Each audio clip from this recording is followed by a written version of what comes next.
Colleagues, welcome to Nivan math academy. अगर अब तक आपने चैनल को लाइक शेयर एंड सब्सक्राइब नहीं किया है तो please like share and subscribe.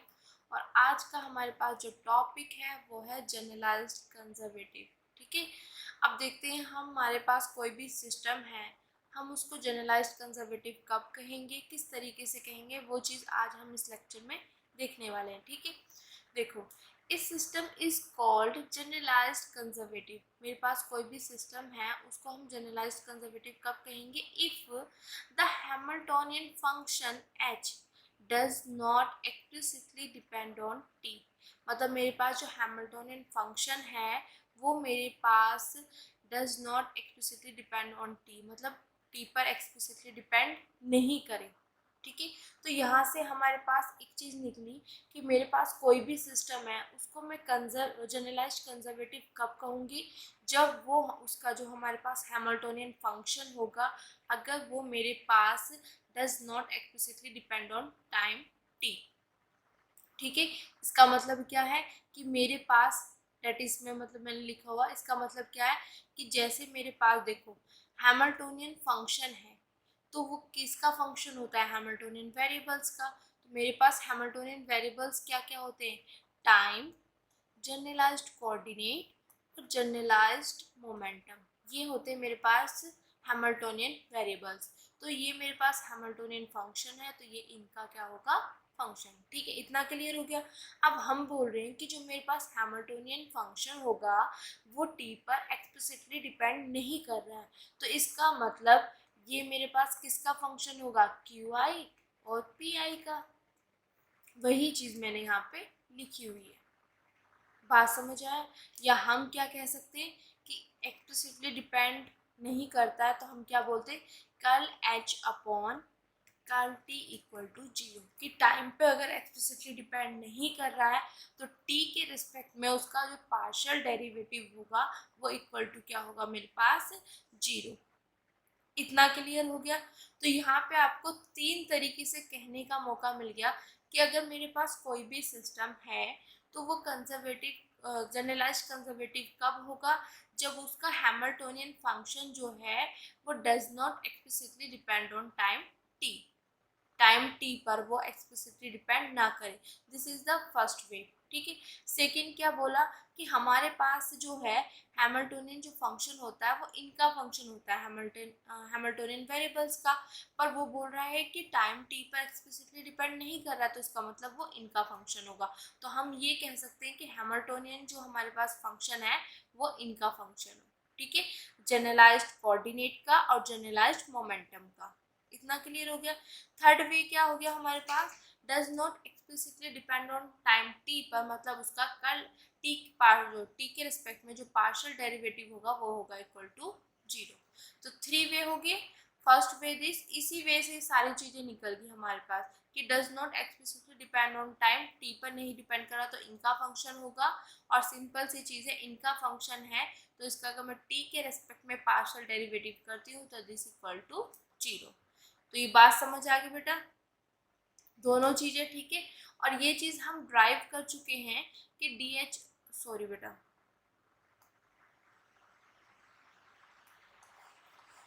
ये चीज हम ड्राइव कर चुके हैं कि हमारे पास D H upon D T equal to होता है curl H upon curl T. अगर ये चीज आपको देखना है तो आप उस वीडियो में जाके देख सकते हो जहाँ पे ये मैंने प्रूफ आपको कराया हुआ है। ठीक है बेटा, तो यहाँ पे हमारे पास ये इसके इक्वल होता है, but in case generalized conservative के केस में हमारे पास क्या होता है? ये इक्वल टू क्या किसके होता है? जीरो के। ठीक है, तो दिस इक्वल टू जीरो, तो मतलब दिस इक्वल टू जीरो, इसकी यहाँ पे वैल्यू पुट कर दी। अब मेरे पास अगर ये इक्वल टू जीरो है तो हम कैसे बोल सकते हैं? डी एच, एक मिनट बेटा, D H equal to zero D T. ठीक है, अब मैं इंटीग्रेशन लूँगी यहाँ पे तो मेरे पास यहाँ से h आ जाएगा, यहाँ पे मेरे पास इक्वल टू आएगा कुछ कांस्टेंट, बिकॉज इसकी वैल्यू मेरे पास जीरो होगी। और जब, एक मिनट, इसको इस तरीके से बोल देते हैं जो तरीका होता है। यहाँ पे देखो ये h हो गया, ठीक है, यहाँ पे जीरो आ गया, प्लस यहाँ पे मेरे पास जब इंटीग्रेशन लेते तो इंटीग्रेटिंग कांस्टेंट आता तो वो आ गया मेरे पास यहाँ पे कांस्टेंट, तो h इक्वल टू कांस्टेंट। इतनी बात समझ आ गई। क्या किया हमने? सिंपल सा चीज़ है कि मेरे पास कोई भी सिस्टम जनरलाइज कंजर्वेटिव तब होगा जब उसका हैमिल्टोनियन फंक्शन जो है वो एक्सप्लिसिटली डिपेंड ना करे टाइम टी पर। इसका मतलब वो इनका फंक्शन हो, या हम बोल सकते हैं कि कल एच अपॉन कल टी इक्वल टू जीरो हो। ठीक है, अगर ये इक्वल टू जीरो है तो हमारे पास इन दोनों के बीच में ये रिलेशन है, तो यहाँ से इसकी वैल्यू पुट कर देंगे, ये इक्वल टू जीरो आ जाएगा, और यहाँ से ऐसे निकल के मेरे पास आ जाएगा एच इक्वल टू कॉन्स्टेंट। ठीक है, इतना हो गया काम। दूसरा, this implies when the system is in motion. जब मेरे पास सिस्टम मोशन में है तो मेरे पास देखो h इक्वल टू कॉन्स्टेंट यहाँ पे निकल के आया है, तो h किसका फंक्शन है? इसका फंक्शन, तो दिस इक्वल टू कॉन्स्टेंट मैंने मान लिया कि ये क्या है, मेरे पास स्मॉल h है। This is equation number first. अगर मेरे पास स्मॉल h, मैंने बता भी दिया कि स्मॉल h मेरे पास क्या, आर्बिट्रेरी कोई भी कॉन्स्टेंट है। ठीक है, इतना क्लियर हो गया। तो ऐसे केस में हमारे पास जो फंक्शन h होता है is called the generalised total energy. बात समझ आ गई बेटा? इस केस में हम क्या बोलेंगे, इसको h को, जो हमारे पास हैमिल्टोनियन फंक्शन है, इसको बोलेंगे जनरलाइज्ड टोटल एनर्जी।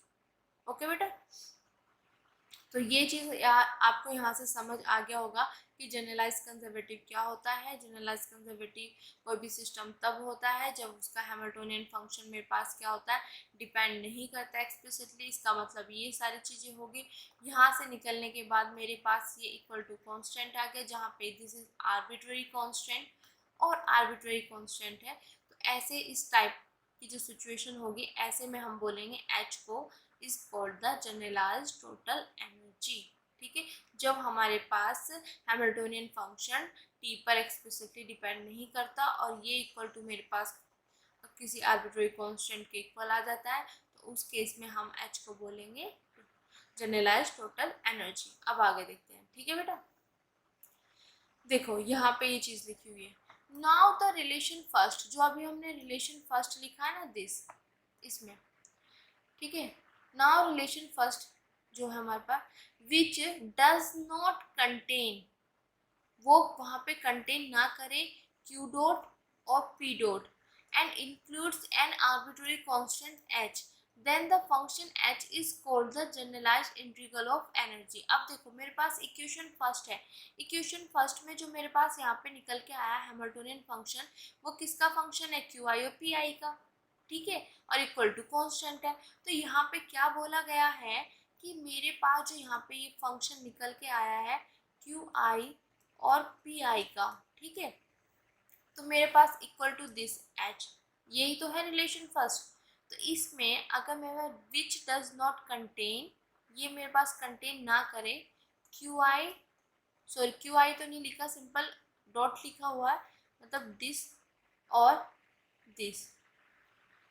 ठीक है, अगर मेरे पास ये ऐसे भी लिख सकते हो, और सिंपल उन्होंने क्यू डॉट और पी डॉट कर दिया, मतलब D Q upon D T और D P upon D T, ये चीज़ लिख दी यहाँ पे। ठीक है, कि अगर ये कंटेन ना करे ये रिलेशन, ठीक है, और इक्वल टू ये मेरे पास क्या इंक्लूड करे एक आर्बिट्ररी कांस्टेंट h को ही, तब उस केस में मेरे पास जो h फंक्शन है, हैमिल्टोनियन जो फंक्शन है, इसको हम बोलेंगे जनरलाइज्ड इंटीग्रल ऑफ एनर्जी। वहाँ पे सिर्फ इतना था कि explicit does not explicitly depend on time T पर, और हमारे पास दिस इक्वल टू एच आ गया था, तो ये रिलेशन हमारे पास निकल गया था। तो इस केस में हम इसको बोलते थे जनरलाइज्ड टोटल एनर्जी। ठीक है, फिर क्या बोल दिया कि जो मेरे पास ये रिलेशन है, ये रिलेशन है फर्स्ट, अगर ये मेरे पास कंटेन ना करे क्यू आई, मतलब क्यू आई लिख लेना या क्यू डॉट। ठीक है, बात वही है कि जनरलाइज्ड वेलोसिटी, और यहाँ पे मतलब ये हो गया जनरलाइज्ड वेलोसिटी का मतलब। ठीक है, और यहाँ पे दिस, ये इन दोनों में से कोई भी एक और लिखा हुआ है, डज नॉट कंटेन दिस और दिस, और फिर उसके बाद वो इंक्लूड करें एक आर्बिट्ररी कांस्टेंट एच, तो ऐसे केस में हम इस फंक्शन को बोलेंगे जनरलाइज्ड इंटीग्रल ऑफ एनर्जी। ये 2 मार्क्स में हमें एग्जाम में देखने के लिए मिल जाती है, तो आपको डेफिनेशन पता होनी चाहिए कि what is the definition of generalised integral of energy. Generalised integral of energy का मतलब क्या है कि जो मेरे पास ये रिलेशन आया है, इसमें अगर ये डज नॉट कंटेन, मतलब कंटेन ना करे क्यू डॉट और पी डॉट, मतलब या तो क्यू डॉट ना करे या पी डॉट ना करे, और इंक्लूड्स कर जाए कोई आर्बिट्रेरी कांस्टेंट यहाँ पे एच, तो हमारे पास फंक्शन जो होगा वो होगा जनरलाइज्ड इंटीग्रल ऑफ एनर्जी। अब क्यू डॉट और पी डॉट की मैंने आपको चीज़ बता दी कि इसका मतलब मेरे पास क्या है, d Q upon D T और D P upon D t. इतना क्लियर हो गया बेटा? ठीक है, ओके। अब आगे देखो, यहाँ पे एक रिमार्क है, रिमार्क देख लेते हैं किस तरीके से है। जैसे कि हम हैमिल्टोनियन फंक्शन में यहाँ पे बात कर रहे हैं, तो अगर हमारे पास लैग्रेंजियन फंक्शन से रिलेटेड आ जाए तो तब क्या करेंगे, ठीक है। देखो, for a generalised conservative system, मतलब हमारे पास एक जनरलाइज्ड कंजर्वेटिव सिस्टम के लिए T does not appear explicitly in the Lagrangian function L. जैसे हमने अभी बोला कि कोई भी सिस्टम हमारे पास जनरलाइज्ड कंजर्वेटिव कब होगा, जब हमारे पास हैमिल्टोनियन फंक्शन जो है वो does not explicitly depend on time T. इतना क्लियर है? तो यहाँ पे ये चीज़ बोला गया है कि अगर मेरे पास कोई भी जनरलाइज्ड कंजर्वेटिव सिस्टम है तो वहाँ पे भी हमारे पास जो टाइम टी है वो हमारे पास लैग्रेंजियन फंक्शन में अपीयर नहीं होगा, एक्सप्लिसिटली अपीयर नहीं होगा, मतलब does not depend explicitly on time T. बात वही है कि इसमें ये चीज़ हमें अपीयर नहीं होगी, ठीक है। अब देखो, सिस्टम अगर मेरे पास कंजर्वेटिव है तो मेरे पास curl H upon curl t होगा, अभी आपको ये चीज़ बताई, ठीक है। इतना क्लियर? ओके। और मेरे पास हैमिल्टोनियन और जो लैग्रेंजियन फंक्शन है उनमें रिलेशन क्या होता है, ये curl H upon curl T equal to minus curl L upon curl T. इतना क्लियर हो गया? अब this equal to zero, this equal to zero, तो दिस इक्वल टू जीरो हो जाएगा, ठीक है। अब ये इक्वल टू जीरो हो गया, तो ये बाय द डेफिनेशन जो हम बताते हैं कि कोई भी फंक्शन मेरे पास एक्सप्लिसिटली डिपेंड नहीं करता है टाइम टी पे, तो उसका मतलब क्या होता है, curl L upon curl T equal to zero. तो अगर curl L upon curl T equal to zero हो गया तो इसका मतलब क्या है, T does not appear explicitly in the Lagrangian function L, मतलब उसमें अपीयर नहीं होता एक्सप्लिसिटली, ठीक है। इतना क्लियर हो गया बेटा? बात समझ आ गई? तो पहले हमने सिर्फ लैग्रेंजियन हैमिल्टोनियन फंक्शन के बारे में बताया था कि हमारे पास किस तरीके से कोई भी सिस्टम हमारे पास जनरलाइज्ड कंजर्वेटिव कैसे होता है। फिर उसके बाद अगर ये केस होता है कि explicitly does not depend on time T पर, तो उस केस में अगर ये ऐसी सिचुएशन आती है हमारे पास तो उसको हम बोलते हैं जनरलाइज्ड टोटल एनर्जी, ठीक है, एच को। अगर जो हमारे पास रिलेशन फर्स्ट है उसमें हमारे पास ये does not contain Q dot और पी डॉट, या तो क्यू डॉट ना करे या पी डॉट ना करे, तब इंक्लूड कर जाए कोई आर्बिट्रेरी कांस्टेंट एच को, तो ऐसे केस में हम फंक्शन एच को बोलेंगे जनरलाइज्ड इंटीग्रल ऑफ एनर्जी। फिर हमने ये देखा कि हमने ये तो देख लिया कि हमारे पास जब जनरलाइज्ड कंजर्वेटिव का हम पोर्शन करते हैं तो हमारे पास Hamiltonian function curl H upon curl T equal to zero, ठीक है, कि उसमें वो एक्सप्लिसिटली डिपेंड नहीं करता है। तो हम लैग्रेंजियन फंक्शन के लिए भी चेक करते हैं। तो यहाँ पे हमने बोला हुआ कि रिमार्क हमारे पास क्या कह रहा है कि हमारे पास जनरलाइज्ड कंजर्वेटिव सिस्टम के लिए टी जो है हमारे पास does not appear explicitly in the Lagrangian function. तो हमने इसका यहाँ पे सॉल्यूशन बताया ये किस तरीके से है। क्यों? क्योंकि जनरलाइज्ड अगर मेरे पास कंजर्वेटिव सिस्टम है, जनरलाइज्ड कंजर्वेटिव है, तो मेरे पास this equal to zero by the definition, ठीक है। ये इक्वल टू जीरो, तो मुझे ये रिलेशन पता है इन दोनों के बीच में, लैग्रेंजियन और हैमिल्टोनियन फंक्शन के। तो ये जीरो, यहाँ से ये जीरो, तो दिस इक्वल टू जीरो। अब ये जैसे जीरो आया तो यहाँ से हम क्या कह सकते हैं कि मेरे पास जो लैग्रेंजियन फंक्शन है वो does not depend explicitly on time T, या हम बोलते हैं T does not appear explicitly in the Lagrangian function. तो आई होप आज का लेक्चर आपको अच्छे से समझ आया होगा। अगर आपको मेरी वीडियोस, मेरे लेक्चर्स पसंद आ रहे हैं तो please like share and subscribe, और उन बच्चों तक जरूर पहुंचाए जिनको इनकी नीड है। Thank you so much.